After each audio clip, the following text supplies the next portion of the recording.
La Bible dit la parole de Dieu doit être prêchée partout dans le monde. Donc les réseaux sociaux les alliés moko ya ba utile ou ko même biso ata yo moko déplacer tes mains blog ozo publier et zo édifier bato mususu. Capage TV. Ele na communauté na biso to le bato to ana ya biso parce que to ba lo balanga communauté nyonso bato bakufara basi sisidaka le cas ya sœur na biso ya Suède. Si je me trompe pas, on habite sur Kaki yango ata na Facebook. Moi je suis ami boire kaki na nzela ya train et ça la makandenge nini et puis l'oroni c'est pas ça vision na bino bato boza libanda pour na makambo etali ba internet en général bon mona hango ndenge nini. Donc aux hommes on a revenir tant sur le suicide des amis net na ba poto ba ni moni terrain na terrain za na démo à contrôler. Capage TV.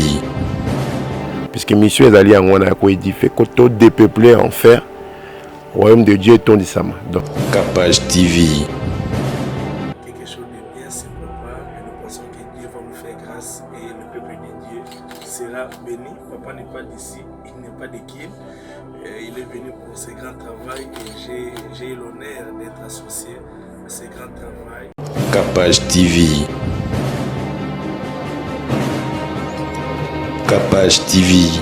Botena bao nyonso basoutenir Capage TV bao nyonso balandaka Congo ya télévision ezaka esengo soki tozotondisa bana na Nzambe na ba église tozo dépeupler vraiment donc mondo ya molili wana naza na Papi Mukoka moko ya basali na Nzambe o bapesaka biso litea kati na loyembo na simbi disque na e live music en tout cas likambu hein ya retard likambu arrêta namoni mama pembeni papa pembeni en tout cas frère Papi simba nanu CD oyo yo ne ozongisela nga yango merci na ba bazolanda biso bozo s'abonner bozo aimer bozo partager ba émission na biso bozo commenter na tango likambu ba erreur place ça tozo bongisa invité na biso lelo tokotuna ye aye na beach ni na Congo akozonga comme album na ya mibale ko bimaka pour ni album à liboso ezalaki vraiment na puissance sur le marché ezalaki di ani promotion et baki nanu ba étape wana nyonso te nyonso wana tokotuna ye toza na studio ya Pablo Ngoma Moto Nzambe en tout cas merci pour l'inviter parce que yenda bengel biso frère Papi poto ye ba lisusu kokota en profondeur bonjour et ba oborta la biso na moi bonjour ba ba biso na pokwa bonsoir na après-midi bon après-midi bienvenue na Kin frère Papi Mukoka. Bonjour à tout le monde, que Dieu vous bénisse. Boni bana Nzambe album ya liboso et marcha ki ndenge nini po epesa oposa ya koyela biso susu deuxième album o ezali Facebook. Donc album à liboso donc promotion comme tel ça la makate yango sala ke yokana ki comme il faut te mais dans ba thème bien comme likambo en retard. Comme moi tant sur la musala mutu faut e bana 7h au commander tant sur 6h. Mais il faut bana 11h mutu rien 13h ou bien midi donc premier retard. Il y a un des titres phare album moi mais si qu'on a concentré sur deuxième album ouais. Ils Facebook. Pourquoi Facebook? Et album alboso est combien de temps pour oya ko kanisa lisusu album ami balé et pourquoi Facebook? Donc ce qui n'a pas Facebook, c'est-à-dire Facebook l'acception bah réseaux sociaux sur dans WhatsApp, le reste en fait mais la vie Facebook. Pourquoi Facebook? Dans un compte Facebook, on a un compte na Facebook. Mais il a expliqué que les hommes sont mingi pe na ba distraction. Donc sous thème na ngezali attention à la distraction. Puisque comme moi ata mususu nzamba sali miracle nzela ya mosala nzambe abondeli pona muto na cancer abiki eza publié bien ba jamais amuke. Mais so vika passer moko abimina moi si bien ça scandale ba publication est belé ba jamais belé. Mutu mwa bondi le bala bato ekufi ba republier facilement kuna ba panzani mais ezali pona édification ezo sala maté ya no besoin du Facebook mais na contre Facebook te ngamo na puisque na souligner bien tant que ba frère papa comme contre Facebook non na contre Facebook te mais en tant que ban Nzambe faut te banine to ko publier pour édifier bato mususu. Donc la Bible dit la parole de Dieu doit être prêchée partout dans le monde. Donc les réseaux sociaux les alliés moko ya ba utile ou ko même biso ata yo moko déplacer tes mains blog ozo publier et zo édifier bato mususu. C'est un peu ça. Frère Papi, osa mieux placé na tout nos questions et puis motuno parce que libiso titre à Facebook osa mutozo vanda na mboka libanda mboka musika mikili ya poto ndenge tolobaka tozo mona ba suicide eza ebele na communauté na biso toloba toto ana ya biso parce que to ba loba na communauté nyonso bato bakufaka basi suicidaka le cas ya sœur na biso ya Suède. Si je me trompe pas, on a habité sur Kaki Yango à Facebook. Moi, je suis mis boire Kaki dans le train. Et ça, ma kandenge nini. Et puis, l'oroni, c'est pas ça. Vision la bino, bateau bozali banda, pour na makambo etali, ba internet en général, bon, mon a un nini. Donc, aux hommes, on a revenu tant que le suicide des amis, on a pas poto, bani moni. Terrain à terrain, on a des mois à contrôler. Et là, en Afrique, on a des sorcelleries des amis. Voilà. Mais ce que mindele pe ba mingi na ba bloc wana ba suicide ba nini donc nzambe ya diable ataka bango mingi côté wana. Donc pour revenir na ba réseaux sociaux en tout cas il faut revenir toujours na thème na photo publier photo édifier peuple de Dieu puisque mission ezali en wana ko édifier koto dépeupler en faire royaume de Dieu tondisama. Donc voilà ezali un peu message na zo même. To kota non en profondeur te wana to senga na bato to ya na Bible pour na décortiquer question ana quand même répondre sur du colo mais to revenir parce que to lobela non Facebook et eu combien de temps et puis to monio ana Kinshasa toye ba illustrer les biso featuring ya yo na papa Michel bozo travailler awa banani ba koyemba na album na biso Facebook et puis ezo sa mandeni donc Facebook kalate borozwango mais pour lancer nous puisque tous dans notre travail na frère Michel Bakenda on a salué na sœur Sandra Mboui na Belgique na salué peu donc tous autres travailler tout préparer nous le comment bien mais d'ici là tu lancer nous déjà t'as 2 chansons comme ça Bolandara déjà avant album et bim et puis na ko le basu que tout gagné concours international gospel ça m'a na Paris kuna de même meilleur groupe donc meilleur groupe zala qui promis ba base en charge CD na bango. Donc yango ils ont poussé surtout ça jusqu'au deuxième album pour l'instant. Tant que ça en a ça plus tard mais là maintenant tout ça par rapport à concours tu gagné. Donc concours gospel mtueza kozwa en charge deuxième album. Papa Papi obanda ki koyembela nzambe quand et puis qu'orienter pe bana na madame na ba misusu obi bazo mutawa beta guitare mwana ya mwasi drum mwana na yo like singa bano na kamo écoute parce que zo nunate na bonzambe et là on y savait que encadrement on va ko yemba plus tard au bout qui na ko zwa mutu formé pour le bien balukela yo qu'est-ce qui s'est fait que on encadrer kaka famille na yo donc exactement la ko bezali nzambe vraiment ndinga pesa approvision apesi quoi puisque ngana likabona oyembela nzambe zalaki déjà. Et puis, nous avons une orientation de ça qui n'a pas moi si na robala. Donc, par là, si quoi, avant, bana ba botem déjà mais à côté de bana na foot, on me sous mais aussi mbaté. Après, on tient d'avoir liboso, on a tenu na piano école de musique. Il y a ça, il y a ça, moni piano fandi. Mais on a joué ba drummer par-ci par-là, ba toi guitariste, mais le loyer, le biaye, était le saliboué. Voilà. Après, ce qu'on a bien moi c'est bisi mana doa simbi. Pour moi, ben la bêta guitare.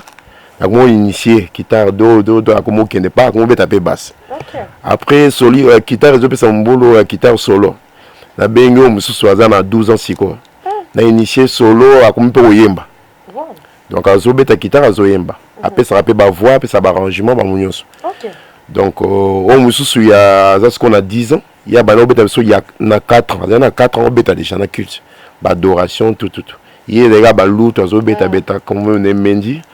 Donc, voilà, banana 4 puis dans le tournis qu'on encadré, donc la commis vraiment au bêta drone. C'est ça le roi Sanzambe Webseni. Daniel Soano Salamela. Et puis quand on a famille bongo encadré bana baza vraiment bien orienté. Qu'est-ce que tu peux dire à Dieu? Et puis na ba onion so peut-être l'homme so ba négliger bana, ba onion so ba orienter bana té et puis na bano ba kaka objectif ya ba parenté au baza banzambe na bango assez. Donc on le baga que photo avec sa bana nzela nzambe. Et ça vraiment très bien. Ko initier bana nzela nzambe ça très bien en tout cas. Même pas barobeta à guitare be baroye ma mère ba ça lande nzambe. Puisque nyos tozo mona mukili oyo e kotika. Ba Michael Jackson to eba ki lo ba sauter. Gloire wanetikali ba papa wemba ba tebele donc moni temps où ce que to rendre compte un jour devant nzambe. Ce que to lo banini. il y a un des important la vie éternelle. Donc tout là ça va dans ensemble pour un jour bisognoso des bibliologie moi et ma maison nous servons l'Éternel un jour tous à la sauver voilà. Oza muta église nini oza mondimi ya église nini et puis pasteur nini alandela yo. Donc pasteur nanga ezali pasteur Timothée Mutombo na Orléans précisément donc en France que je salue aussi avec sa femme maman Hilda. Donc bangonde bazo encadrer biso en fait to évoluer dans l'église à Christ vivant. Oui quand même na pasteur Timothée Mutombo. C'est l'église de réveil ou oui, l'église de réveil, on croit au miracle, on croit à l'action du Saint-Esprit, voilà. Déjà combien des années la présence en Zambie au bon la moté mananini. On dit maintenant Zamba j'accepte Jésus comme Seigneur et Sauveur ça l'année. Ça fait longtemps vraiment na ba comme ça mais na ba année 90 binotam so bien en 90 voilà. Dans 90 donc maintenant c'est l'Anzambe mais comment qui moment où on peut aux sima ou revenir après scotofan na maman Nzambe. Hello, shalom bien aimé de Dieu, ici c'est Michel Bakenda. Comme vous nous avez vu là, nous sommes en plein studio avec l'homme de Dieu, Papi Mukouka. Donc là, quelque chose de bien se prépare et nous pensons que Dieu va nous faire grâce et le peuple de Dieu sera béni. Papa n'est pas d'ici, il n'est pas de Kiel. Il est venu pour ce grand travail et j'ai l'honneur d'être associé à ce grand travail et nous pensons que Dieu va nous faire beaucoup de bien. Pas un mot. Je suis très ravi de travailler avec mon frère que Dieu utilise puissamment, frère Michel Bakenda. Donc vous n'allez pas être déçus, quelque chose se prépare pour vous. Soyez bénis. Dieu vous bénisse. Obstacle ni yela ki olobaike te ona monzambe ne mtate ingana zungi na bonzambe. Elo ni arrivaki. Ezara Saint-Esprit. Monoko va osalika mususu osala mutu azala nzambe bien. Omona ya na lobaka mutu so sumukaka. Na païen na chrétien. Mais c'est quoi la différence? Différence c'est ali païen zo demeurer na péché. Moi nzambe koko isamatanga na Saint-Esprit, Saint-Esprit ni mutazo faire revenir yo. Oko salika mo non oka voix zo le belo oyo ko sala ngote. OK. Moi ka nzambe ti ako ramener toujours na voix na ye. Mais mutu oyo azo mila na masumu, azo méditer masumu sala za pa à l'aise à Saint-Esprit en tout cas moi nzambe ti. Maintenant quand tu me ba biso to aba na nzambe non. La Bible dit nous a donné le pouvoir de devenir enfant de Dieu. Donc on devient enfant de Dieu. Mais nous tous sommes des créatures en Zambie. Mais nous tous sommes moi en Zambie. Donc comme on en Zambie, on dit mélier, on dit qu'on en Zambie. A consacrer album et ça la marande ngeni bo pesa ngonde ti bolingo bimisango il faut qu'on ait une intersection ba titre na bino ya banzembo et ça bo s'inspirer ngeni pona bo titre nzembo ou album et ça la marande ni donc banzembo il est inspiré toujours par Nzambe mais Nzambe inspiré de manière rebelle mususu netinga personnellement na kofanda bwe musuna ko lota pe na lota nzembo na lamuki pe na loti mélodie na komi yango bien na komi pe te metikali après isali pe nzembo musu fanika bo mélodie mo ezoya mais on note ka mélodie après ba parole ko moya yango moko ko tu grand sœur na mo François atuna mais yo ça ni pour ça la nzembo na bini moi même je sais pas ndi na sala nzembo nzembo so ya ka bongo musu po lali na otoloba lali bo nzembo nzambe mazo inspiré nzembo donc voilà dans la nzembo belé ko édifier peuple de Dieu. Donc voilà, là 10 chansons Zoya. Yomo est au commis, on sait là ba parolier té. Na sala ba parole ngamoko arrangement na sala arrangement na sala mamwebele. Siko tokozwango quand Facebook et puis na ba nanza menyoso balandi yo okoisa bango nini ba ope balingi ba se procurer ba album na yo ne ezala ya liboso ezala oyo ba kozwango ndenge nini directe na ona kin pona ba fani ba sala pe ba interview lokolanga ba sala ndenge nini et puis solo na ba nanza menyoso bazolanda yo ba featuring olobi kana deux chantres ba misusu ba oya. Donc na yemi na groupe na live music donc na yembi mais on s'en est na frère Michel Bakenda. OK. Na maman Sandra Mboui. On s'en na bango album oya Facebook. OK. Donc banzembo eza déjà au album likamba retard. Donc ekozwa na nzela Diego Musique ndaza vraiment distributeur nango. Mais on est na lobby zo dépendre na concours to gagnaki. Concours à gospel international au Salamaki na France. Donc bangonde bazar babaki baro enfin nde na ozonga monde to solo la bientôt Ok. planifier to baka erobima et bango nde ba ozonga en charge en fait. Parce qu'on prêche à rater, on a un frère qui a quatre églises, on a une église, on y a dimanche, na orchestre no ya famille, to préoccupation pardon, et là ni activité ni on a en église. Nga na chante na kati église donc na na groupe langa OK. auto évoluer na kati église ya pasteur Timothée mutu munene na to loba tout le dimanche tozali wana mais ceux qui toza l'invitation de tobimaka OK. mais tozala pe na chorale ya où ezali église pe ezali OK. donc ceux qui tobimi chorale ezali esumaka culte en fait. OK. On a ba on nyonso balingi ba zoyo ba zoyo ndenge nini et puis mo gentil na ba on nyonso balandi on a Capacity TV et puis prochainement to ko landa oli poto zo Facebook sokebimi voilà. Donc on a frère Christian Papi Mukoka donc na fani na France numéro na ezali 0033 pour na Libanda 6 62 04 43 76. Je répète 0033 6 62 04 43 76. Donc si vous avez soutenir sur la Moussala Oyo aza bienvenue donc on a pour tout besoin de soutien. Donc voilà qu'on a Facebook sur Betka Christian Papi Mukoka pour dire qu'on a un compte Facebook. Tant que vous bio frère moi ça un contre Facebook non. Bah ça là on est dans ndinga malam. Facebook ne tout seul en ndinga malam tout édifié ba mususu voilà. Merci, c'est déjà la fin. Quelques citations, non? La famille et tout. Bah ça combien bana? 5, 6, 4? Bana tant que vous ba botier donc bana 5 voilà. Donc bana 5 ma femme s'appelle Maïka Belinda, nous saluer. Et moi dans le bosso Jiref Mukoka que je suis là pianiste. Moi mi balé Dondi va betra basse. Moi mi sato précieux solo à betra solo à Yembaka. Ouais, mine Mendi Maïka betra drum. Ouais, souka d'amour, il est pas au bêta-drum. Voilà. D'amour. Comment on est d'amour. Et je salue aussi mon pasteur, papa Freddy, maman Soise, Monique Tumba, Dona Batunyoso, Tamsona Bossa, Nizama Pambola Bino.